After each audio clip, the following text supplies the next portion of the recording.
Olha, se a coisa tá ruim para muita gente, imagina para o Ciro Gomes. A situação do Ciro Gomes é péssima. Por que é péssima? Primeiro que nas pesquisas lá no Ceará as coisas não estão nada boas para o candidato do Ciro Gomes, é capaz de não ir nem para o segundo turno, e aí acaba Ciro Gomes. Quem vai ser Ciro Gomes se ele perder Fortaleza, se ele perder o Ceará? Não vai ser mais ninguém. E, para piorar, hoje a Polícia Federal fez uma operação de busca e apreensão na casa do irmão do Ciro, do Cid Gomes, por propinas que ele teria recebido da JBS, 20 milhões em propinas. Essas propinas são da delação do Joesley Batista de 2017. Aí tem um adendo que a gente tem que fazer. Isso é coisa da Operação Lava Jato. A Operação Lava Jato que continua com o seu modus operandi, que é o que? Fazer operações de busca e apreensão às vésperas de eleição. Falta mais ou menos um mês para a eleição, um pouquinho menos de um mês. E agora tem busca e apreensão na casa do Cid Gomes, que está apoiando um dos candidatos à prefeitura. Justo um mês antes da eleição. A delação da JBS contra o Cid Gomes foi feita em 2017. Demorou 3 anos para fazer busca e apreensão. Quer dizer, vai encontrar o que depois de 3 anos? Se tiver qualquer prova ali, muito provavelmente o Cid Gomes já omitiu essas provas, já destruiu, já trocou de lugar, não está mais na casa dele. Mas é uma operação midiática, então a Lava Jato vai para cima e é por isso que a coisa tá feia para o Ciro Gomes. Por quê? Porque é uma operação midiática. Isso é midiática, a gente sabe que a Lava Jato, a última coisa que eles precisam é provas. O que eles querem é desmoralizar. Quando foi contra o PT, o Ciro Gomes deu risada. Agora vamos ver se vai ser engraçado. Vamos ver se o Cid Gomes, se for ele quem for preso no final, eu vou falar, o Cid Gomes está preso, babaca. Eu não vou defender não, assim como ele não defendeu quando o Lula foi preso sem provas. Eu vou falar mais sobre essa operação e qual que é a propina. Inclusive, não tem provas, mas tem muitos indícios contra o Cid Gomes. A coisa tá realmente feia para ele. Mas antes, um segundinho. Se você é contra o governo Bolsonaro, aí Ciro Gomes, o Ciro Gomes não tem nem chance de ser eleito, mas o maior mal do Brasil é o Bolsonaro. E a gente aqui faz oposição ao Bolsonaro todos os dias. O Ciro não fez, o Ciro foi para Paris. Eu, Thiago, não fui para Paris, você que está assistindo o vídeo provavelmente também não foi. A gente não se omitiu quando o Brasil precisou. Então, se você também não se omitiu, se você é contra o Bolsonaro, um segundinho, se inscreve no canal e curte esse vídeo. É um segundo, é de graça se inscrever no canal e você ajuda a gente a fazer oposição. Além da gente fazer oposição no YouTube e nas redes sociais, a gente também faz nas ruas, outdoors. Esse outdoor é nosso em Marabá, 100 mil mortos. Isso foi na época que o Brasil bateu 100 mil mortos por coronavírus. 100 mil mortos, ele segue se divertindo. Tem outdoors em várias cidades do Brasil. Eu renovei já essa semana os de Florianópolis e estou renovando os de Curitiba e vamos colocar mais um em Goiânia. E também temos carros de som. Olha só que legal o nosso carro de som essa semana em Duque de Caxias. Olha só. Deixa eu ver se funciona o celular, né? O povo quer saber por que disparou o preço do arroz, do óleo, do feijão, enquanto nosso salário diminuiu e o desemprego explodiu. Bolsonaro, o que o povo não sabe é que você sempre foi contra o auxílio de R$600 e foi a oposição que aprovou este benefício no Congresso para a população. Bolsonaro, Muito bom esse vídeo lá em Duque de Caxias, gravado pela inscrita Aninha. E olha, dá pra ver a cara dos bolsominions sem máscara fazendo careta, muito bom. E também tem vários vídeos que a gente fez, eu coloco todos, não todos, mas a maioria eu coloco no Twitter, porque toda vez que sai o carro de som, eles mandam 100 vídeos, aí eu vou, porque a cada 5 minutos eles mandam um vídeo para provar que o serviço está sendo feito. O carro de som não fica ali por 5 minutos não, são 4 horas que o carro de som fica rodando nas cidades. Quem quiser ajudar com essas iniciativas, embaixo do vídeo tem um botão Seja Membro, ou no primeiro comentário, não na descrição, no primeiro comentário, rola para baixo, eu sempre deixo PicPay, Apoie-se e conta bancária para quem quiser ajudar com essas operações. E na semana que vem vamos de novo em Curitiba, Belo Horizonte, Porto Alegre e vamos escolher 4 cidades da Baixada Fluminense, que é ali onde o Bolsonaro tem muito apoio e ali tem sempre muita gente concentrada para fazer denúncias contra o Bolsonaro com carro de som. Agora vamos falar sobre o assunto. Olha só, a delação da JBS contra o Cid Gomes foi o seguinte. Em 2014, o Cid Gomes pediu para a JBS 20 milhões em doações de campanha, sendo que parte serão feitas em doações oficiais e parte serão feitas por fora para o Cid Gomes. Tá. Quando esse pedido foi feito, a JBS disse, Wesley Batista disse para o Cid Gomes, não vamos fazer nenhuma doação, a coisa está difícil lá no Ceará, porque o governo do Ceará nos deve mais de 110 milhões de reais em ICMS. Aí o Cid Gomes falou, opa, pensa nisso. E foi embora. Passados um mês e meio, o que aconteceu? Foram 2 deputados do Ceará falar de novo com Wesley Batista dizendo: olha, a gente vai liberar para vocês esse dinheiro que o Estado está devendo e aí vocês fazem esses 20 milhões. O Cid Gomes, o governo do Cid Gomes liberou, foi liberando em parcelas, 18 milhões, 10 milhões, 18 milhões, 10 milhões, foi bem quebradinho assim ao longo de um mês e a JBS foi fazendo as doações e foi pagando o Cid Gomes. E as doações de campanha foram realmente feitas. No total deu 7 milhões. Os outros 13 milhões, diz a JBS, pagou por fora para o grupo do Cid Gomes. Ele tem grupos de marketing. O nome da operação é Operação Marketagem, porque são grupos de marketing. Quer dizer, olha só, a coisa tá feia porque houve o liberamento liberamento, eu já estou inventando palavra. Houve a liberação desses 110 milhões de ICMS. Aí tem algumas perguntas que a gente pode fazer. Tiago, isso é corrupção sim ou não? Olha só que coisa. O governo do estado realmente devia dinheiro para a JBS. O governo do estado tinha que pagar para a JBS. Se o governo, se o Wesley Batista tivesse falado, olha, eu quero que vocês liberem para mim esse dinheiro e não oferecesse nada em troca e nada fosse pedido em troca, não é corrupção. Se alguém fala, libera aí o dinheiro para mim e o dinheiro é liberado e nada foi feito em troca, não é corrupção e não são amigos. Mas se são amigos, já começa a ver. Para ser corrupção, alguma coisa tem que ter sido paga em troca. Foi pago. Foi pedido e foi pago. Aí é que o Cid Gomes começa a se complicar. Para piorar, para ser uma corrupção que tenha algum outro crime envolvido, porque a gente está falando de dinheiro público, mas tem que ter tido prejuízo para os cofres públicos ou para alguém. O dinheiro já era devido, os cofres públicos, o governo do estado ia ter que pagar esse dinheiro para a JBS. O próprio Cid Gomes fala, quando ele foi se defender em 2017, olha só, 2017, não tinha eleição, aí não fizeram, era para ter feito tudo isso que aconteceu agora, era para ter sido feito em 2017, mas não precisava. Tem eleição agora, né? Não tinha em 2017. 2018 não precisava, o Ciro não tinha chance de ganhar. Aí, ele acha que tinha, mas a gente sabe que não. Aí, o que acontece? Se houve algum prejuízo, já devia o Estado para lá. O Cid Gomes falou, olha, nos anos anteriores nós pagamos 41 milhões em ICMS para a empresa do Wesley Batista. Aí nesse ano pagamos 101 milhões. Aí é que ele se ferrou mais ainda, porque foi aí que a Procuradoria-Geral da República falou, tá aí a comprovação do que a delação falou. Vocês estavam pagando bem pouco da dívida para eles.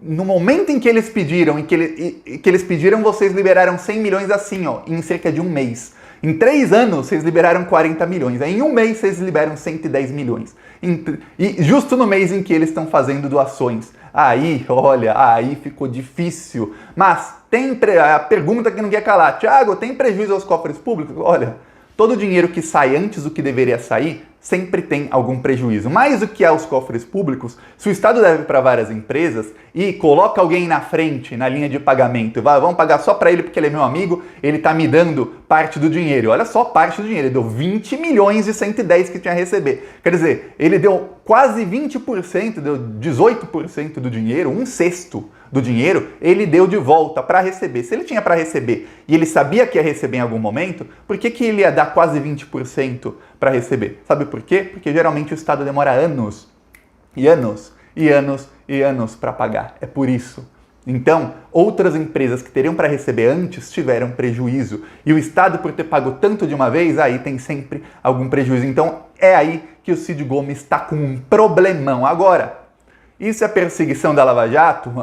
Em véspera de eleição, há um mês de eleição. Podia ter sido feito 2 meses atrás, podia ter sido feito 1 ano atrás, podia ter sido feito em 2017, podia logo depois da delação, mas não, foi feito agora, um mês antes da eleição, quando o Ciro Gomes e o Cid Gomes estão apoiando um dos candidatos, e que está em 3º lugar. E aí é o problemão do Ciro Gomes, que é o quê? Se é uma operação midiática, a Lava Jato vai para cima, assim como foi para cima do PT, assim como o Sérgio Moro, é o modus operandi da Lava Jato, que é o Sérgio Moro ia lá e tirava o sigilo da delação do Palocci, sabendo que não tinha provas 5 dias antes da eleição. Por quê? Para minar a candidatura mesmo, assim na cara dura. E aí, quer dizer o quê? Que eles não vão parar, eles vão até o fundo com o Cid Gomes. E o pior, tem vários indícios contra ele. Aí a coisa fica feia. Para piorar, o Ciro Gomes, que é tão pomposo, ele fala que ele seria o presidente hoje se o PT o tivesse apoiado e tudo mais, apesar de que o PT deu para ele, o Lula fez para ele oferta, o próprio Ciro Gomes já falou, você vai ser o meu vice e quando tirarem minha candidatura você entra na chapa com o Haddad de vice. O Ciro Gomes não quis, falou que era palhaçada. Então, por causa do gênio dele, ele não é presidente hoje. A gente vê, tem gente que tem estratégia, eu sempre falo aqui sobre estratégia. Se tem alguém que não tem nenhuma, é o Ciro Gomes. E aí, o que acontece? O Ciro Gomes sempre fala que é pomposo, não sei o quê, porque eu tenho muito voto. Lá em Fortaleza, o primeiro candidato nas pesquisas é um rapaz do PROS que é aliado do Bolsonaro. Segunda nas pesquisas é a candidata do PT. O do Ciro está em terceiro. Ele não apenas está em terceiro, ele está 6 pontos atrás da segunda colocada. A segunda colocada aqui no segundo turno, mesmo sem apoio do Ciro, sem apoio nenhum. O Ciro pode ir para Paris, vai, não precisa nem comprar passagem de volta, vai.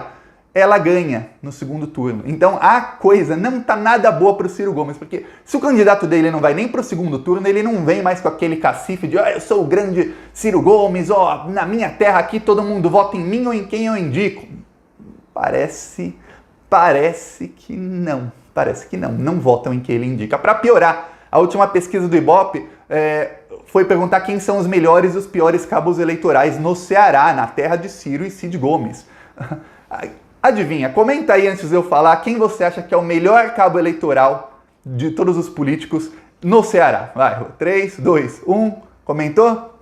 Lula. Lula é o melhor cabo eleitoral. 45% das pessoas votariam ou pensariam em votar em quem o Lula indicar. O segundo melhor cabo eleitoral. Quem será? Camilo Santana, atual governador do PT. Ele é o segundo maior cabo eleitoral. Está um pouquinho abaixo do Lula. E o terceiro melhor cabo eleitoral? Aí sim vem o Ciro Gomes, só que o Ciro Gomes tem uma rejeição enorme. A rejeição do Ciro Gomes é maior do que a rejeição ao atual prefeito, que foi eleito com o apoio do Ciro Gomes. Quer dizer, a rejeição do Ciro Gomes só não é maior que a rejeição ao Bolsonaro. O Bolsonaro é o pior cabo eleitoral de Fortaleza e o candidato do Bolsonaro só está na primeira colocação porque o Bolsonaro tem redes sociais muito fortes e ele já promoveu os candidatos dele. Então, ele já ganhou os votos que ganhariam com o Bolsonaro de cabo eleitoral. Ele ainda não perdeu os votos que vai perder das pessoas, alguma porcentagem ali, 3, 4, 5% de pessoas que não sabem que ele é apoiado pelo Bolsonaro e que não gostam do Bolsonaro. Aí esses ele vai perder, vão migrar para o PT ou para o PDT, para votar no candidato do PT ou do Ciro no PDT. É isso que está acontecendo. Então a situação do Ciro é péssima, tanto politicamente quanto agora para o irmão dele juridicamente. E, eu tenho empatia com o Ciro? Nenhuma. Assim como ele não teve empatia nenhuma quando o Lula foi preso. Inclusive o irmão dele falou, o Lula tá preso babaca. Então, olha só, não tem empatia nenhuma. Assim como ontem, ficou faltando uma coisinha que eu queria falar no vídeo.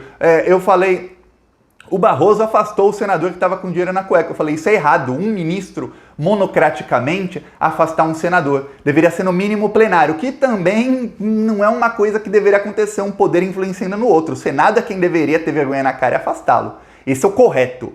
Mas eu vou reclamar disso, mas não vou mesmo, porque quando o STF mandou prender o Delcídio do Amaral do PT, ninguém da direita falou nada, ninguém falou absolutamente nada. Prenderam o Delcídio e ficou preso. E o pior, o Delcídio faz algum tempo atrás, foi pouco tempo, 2 meses no máximo, foi inocentado. Ele perdeu o mandato e foi preso, acabou a carreira política dele e ele foi inocentado, ele era inocente. Para mim, até hoje, o maior tiro no pé do PT, o maior erro estratégico do PT foi ter soltado notinha defendendo o Aécio quando o STF também, outra coisa que o STF não deveria ter feito, não deveria ter jamais prendido o Delcídio, ainda senador, afastado e prendido, não deveria também ter afastado o Aécio. Quem deveria ter afastado o Aécio era o Senado, mas o PT não tinha que falar nada, tinha que ficar quieto, porque quando prenderam o Delcídio, sabe o que o Aécio fez? Tripudiou e comemorou. Então, pau que dá em Chico, tem que dar em Francisco. Aí, gente que é do PT, da cúpula do PT, assistir esse vídeo e dirá, mas Thiago, o que é certo, o que é errado é errado. Não, Thiago, isso é muito perigoso, porque o STF começa a fazer isso, depois vai fazer com a gente também, se está fazendo com eles, mas já fizeram com a gente. E olha só, não dá para fazer o que é certo. O STF tem esses 11 ministros, 10, agora o Bolsonaro indicou mais um, E são eles. Não tem como mudar os 11 e colocar ministros que vão fazer o certo. Também não tem como colocar uma focinheira nos ministros, uma coleira, uma algema nos ministros e falar, ó, de agora em diante você só vai fazer o que eu quero. Não tem. Então vamos jogar o jogo político direitinho. Quando o pau estiver batendo em Francisco, lá na direita, que bata neles e a gente comemora. Quando tiver na gente, a gente se defende. Porque quando batem na esquerda, a direita comemora, a direita faz um auê. Olha só o Bolsonaro. O vice-líder do governo dele foi pego com dinheiro na cueca. O Bolsonaro fala, mas vice-líder não é parte do governo, ele não sou eu. Eu posso indicar quem eu quiser para vice-líder. Se ele comete um crime, ó, já foi afastado, eu coloco outro. Que bom que pegaram ele. Só que quando a Lava Jato pegava alguém da Petrobras, que não era nem filiado ao PT, aí era corrupção do PT. Aí é que o PT roubou 1 trilhão. Tá vendo a diferença? Como eles tratam? Então a gente tem que tratá-los da mesma maneira, porque senão, na hora que chegar a eleição, o povão, a pessoa que vai votar, quem elege realmente, que são as pessoas mais humildes, elas ficam com aquilo na cabeça, ó, o PT é corrupto, a esquerda é corrupta e o resto não são corruptos. Não, o resto não são. Ó, claro que não é corrupto, é perseguição. Foi ilegal o afastamento do senador. Vou votar nele de novo. Mas no PT não. No PT, quando foi afastado e preso, não foi ilegal não. Por quê? Porque ninguém denunciou que foi ilegal. Só o próprio senador. Então, ou a esquerda começa a aprender a usar estratégia para ganhar a eleição. Porque o que importa é ganhar a eleição. Não adianta ter, aí eu estou certo. Não adianta nada estar certo e perder a eleição. É melhor você tá certo e ganhar a eleição. E aí quando ganhar a eleição e tiver maioria, faz aí tudo ficar certo. Mas não adianta nada, tô sempre certo e cada vez diminuindo, e os nossos inimigos estão sempre errados, cada vez com mais e mais deputados, mais e mais senadores, mais e mais prefeitos, vereadores, governadores, aparelhando tudo e as coisas cada vez mais erradas. Então, vamos ter estratégia. E quanto ao Ciro Gomes, tchau, querido. É isso. Falou.